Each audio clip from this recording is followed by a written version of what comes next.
Fatigué des mauvaises nouvelles tous les jours, l'impression que ça vous dépasse? Eh bien, rejoignez-nous au sommet de la résilience du 18 au 28 avril. Et au lieu d'essayer de prouver que j'avais raison parce que c'était scandaleux qu'il fasse ça, j'aurais dû tout simplement avoir une conversation dès le début avec lui, d'humain à humain. Et tout comme on peut l'avoir avec nos parents, tout comme on peut l'avoir avec des proches ou des ex ou je ne sais pas, qui nous retiennent de vivre pleinement. Donc, cette conversation, j'ai ouvert, après cette conversation, j'étais tellement libérée. Et donc, on a nommé le défi des 100 jours sans, parce qu'on savait qu'à force de régularité, de discipline et de tous les jours créer une intention et de choisir des pratiques comme la méditation, ou marcher dans la nature ou créer un tableau de vision ou voilà, tous ces outils-là, si on le faisait régulièrement, on allait vraiment transformer sa vie et ça allait faire partie, comme de pratiquer la gratitude, ça allait faire partie de notre quotidien. Et donc, le défi des 100 jours a été créé comme ça. Et ensuite, il s'est décliné en plein de thèmes.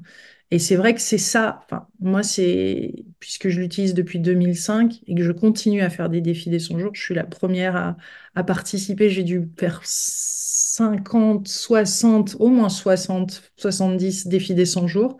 Donc, 100 jours de transformation. C'est-à-dire que le demande de sommet, j'en ai reçu énormément. Pourquoi j'ai dit oui à toi et j'ai dit non à tous les autres?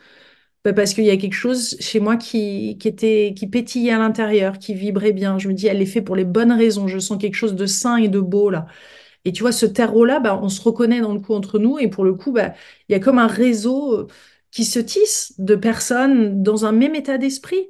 Oui, on est sensible. Oui, on a souvent été pris des coups, etc. Mais maintenant qu'on assume cette sensibilité et qu'on l'utilise pour servir quelque chose de plus grand, c'est majestueux. Enfin, c'est juste génial. Donc finalement, une échelle, enfin, on ne sait jamais quelle est la personne enfin, on ne sait jamais de la manière dont ça va être. Donc c'est pas une question de quantité, hein, ça n'a jamais Ouais. été. Mais il y a une personne qui va être touchée, qui ensuite, enfin, c'est juste, faut laisser faire et faire tel qu'on le sent à tout instant et œuvrer juste de manière alignée. Voilà, c'est juste incroyable. Je veux dire, quelle beauté d'être ici sur Terre en ce moment et de vivre tout ça, parce qu'on est en pleine évolution de l'humain et c'est vraiment un privilège. Enfin, on l'a choisi, je pense, d'être ici en ce moment et c'est un bonheur de participer et de le vivre dans ce corps.